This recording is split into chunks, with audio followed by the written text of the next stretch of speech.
When the Roman legions pulled out of Britain, it marked the end of over 400 years of their oversight.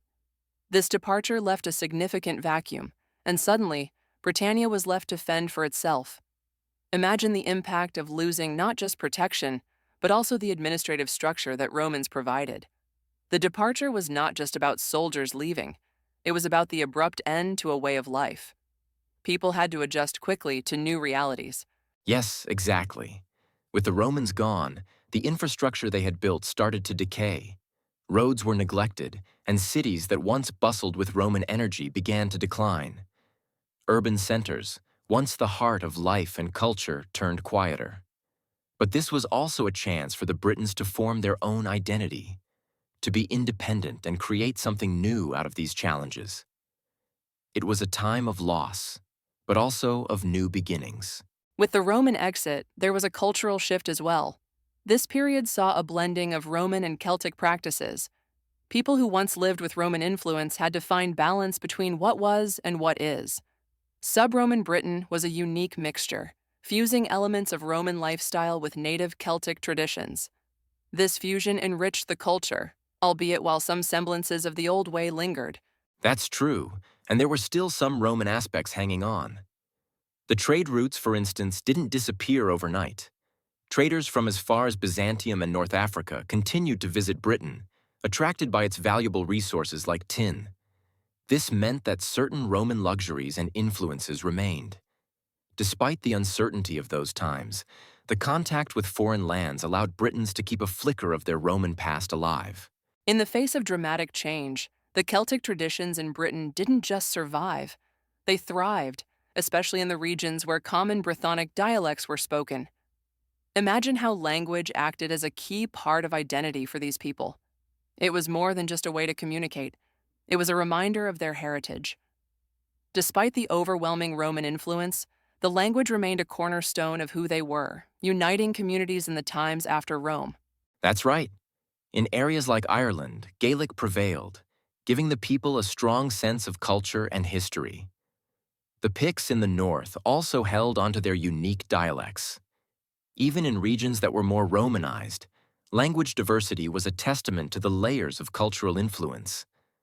Urban areas may have retained some Latin, but the heart of their identity was still Celtic. It speaks volumes about how deeply ingrained these traditions were, even amidst change. We often see a stark contrast between the Romanized south and east of Britain and the more distinctly Celtic north and west. In the south, Roman customs left an undeniable mark on daily life. However, as one moved towards the north, the lifestyle transitioned back to familiar Celtic ways. It was almost like stepping between two worlds within the same island, showcasing how diverse and resilient these cultures were despite shared histories. Indeed, and this cultural divide also led to a kind of revival of older Celtic traditions. Many Britons went back to reoccupying ancient hill forts that had been abandoned during Roman times. These structures symbolized more than just shelters. They were powerful connections to their past. This revival was not just about survival. It was about taking control of their heritage, turning back to the landscape in ways that defined them in the age before Roman influence. As we dive into the next chapter, let's explore the transformation of religion during this chaotic period. When you look at ancient Britain, it's fascinating how richly intertwined religious practices were. Polytheism was central to Celtic life, with gods from both native and Roman pantheons worshipped throughout the land. But starting in the 200s AD, a new faith began to take root: Christianity. By the time the Romans left, this Levantine faith had grown significantly, becoming the dominant force in religious practice. Yes, indeed. But the old ways didn't disappear completely. Many pagan cults managed to survive in secret. There are even stories of druidic practices continuing in secluded groves, away from prying eyes. They longed for the old traditions, and in many ways managed to blend them with the new Christian beliefs. One of the interesting examples is how Celtic deities were rebranded within this new Christian context. Deities like Brigid were transformed into saints, but kept their importance within the new faith structure. That's a perfect example, actually. Take festivals, for instance. Many pagan customs and celebrations didn't just disappear, they were transformed. Christian rituals adopted some of the old traditions, so people could still celebrate and honor their heritage. Festivals like Imbolc were carried forward but under a new name, blending pagan and Christian elements. This way of merging cultures ensured survival and continuity, creating a unique fusion of beliefs that enriched both the old and the new faith. The customs adapted but remained strong, grounding the Celtic identity within this new religious landscape. Absolutely. And speaking of that, Bridget is a brilliant example of this cultural blend. Originally a pagan goddess, her story transitioned into Christianity as Saint Bridget, still celebrated to this day. Her feast coincides with Imbolc and is a wonderful example of how the Celts were able to wrap their old traditions within the fabric of Christianity. These celebrations offered a sense of continuity in a rapidly changing world, allowing people to hold on to something familiar while accepting new horizons. The blending wasn't just of gods, but of the very life and customs of the people. It's incredible how these traditions adapted, surviving even as the world around them transformed. So, after the Romans left, Britain wasn't just left with chaos and change, it became a land of newly forming kingdoms. These were built on lines from before the Romans came, kind of like patches on an old quilt. Areas called Powys, Dumnonia, Gwynedd, and Strathclyde all found their own ways to survive and grow. And amazingly, some of these survived far into the Middle Ages, unlike others that vanished due to incoming groups like the Germanic tribes. Yes, those times are a bit fuzzy in history. Most of what we know comes from a monk named Gildas, who wrote about this chaotic period. His work wasn't exactly an unbiased history book, but a religious viewpoint. He wrote about the ruin and invasions, bringing a vivid and sometimes wild picture of what things might have been like. His accounts make it seem like it was all madness and invasion, especially from enemies like the Picts and Scots, who he didn't view too nicely. Gildas certainly had a way with dramatic descriptions, didn't he? When he talks about the Picts and Scots, it's as if they were wild forces ready to swallow up the Romanized Britons. These groups, often pictured negatively, were seen as nothing less than savage by him. But while his descriptions are colorful, we have to be careful. His biases mean we need other sources to understand the bigger picture and see how everyone really fit into this evolving Britain. Absolutely, and it's super important to consider that Gildas might have made the situation sound worse or different than it was.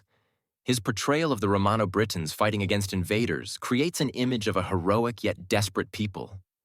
Meanwhile, he might have downplayed the fact that these Britons were not just victims, but also warriors themselves, eager to protect or even expand their own territories. In essence, these stories are like glimpses into a complex time of shifting power and identity. After the exit of the Romans, Britain wasn't left in silence. Invasions from fierce groups like the Picts and the Scots began to sweep across the lands. The leaders of the time desperately sought help, sending pleas to the Roman Empire one after another. They hoped for support against these determined invaders. What's gripping is imagining how these communities must have felt, sending such desperate cries for aid while seeing their homes threatened by fierce attacks. Those cries for help were faced with silence because the Romans were too busy dealing with crises of their own. It was a period full of continuous battles and conflicts. Yet, out of these challenges, some remarkable cultural merging started to take place. Particularly along the coasts, there began a blending of the Gaelic and Brethonic cultures. Communities were finding new ways to survive, sharing traditions, and creating something new from the chaos around them. The kingdom of Dal Riata emerged during this time, standing as a crucial example of this cultural blend. Scots from Ireland began settling and mixing with the people already living on the lands, primarily the Picts. This integration was not just about survival, it was also about coming together to form a stronger community, a concept that certainly wasn't new, but was crucial for lasting through those uncertain times. This merging of cultures had lasting effects that echo into the present. The name Scotland itself can be traced back to these historical events. The Scots of Dal Riata brought with them their language and customs. Even today, the Gaelic language spoken in Scotland holds threads of these Irish roots. The adaptation and blending seen in past centuries uniquely shaped the cultural and linguistic identity that continues to define this region. Such historical knots tie into the fabric of modern Scotland's story. The entry of the Anglo-Saxons was a pivotal moment for Britain. We're talking about tribes from Scandinavian and North German coasts. It included the Angles, Saxons, and Jutes, who were known for their warrior culture. They brought with them a new language and distinct pagan beliefs. Initially, they were sought out by Vortigern, a Romano-British leader, as mercenaries to help defend against other invasions. It's quite extraordinary how these requests would alter the course of British history. But it didn't go as planned. The story of Hengist and Horsa is quite telling. These brothers came to help fend off invaders, but did more than that. They turned against their hosts. Establishing the Kingdom of Kent, they paved the way for more settlements. Gildas, the monk we spoke of before, describes this as inviting wolves into the sheepfold. It's a vivid image of betrayal and beginnings for the Saxons who would heavily influence the culture here. The impact of the Anglo-Saxons was enormous. They didn't just stay in Kent. Their influence grew over Britain, altering it profoundly. Language, governance, and everyday life started to shift with their arrival.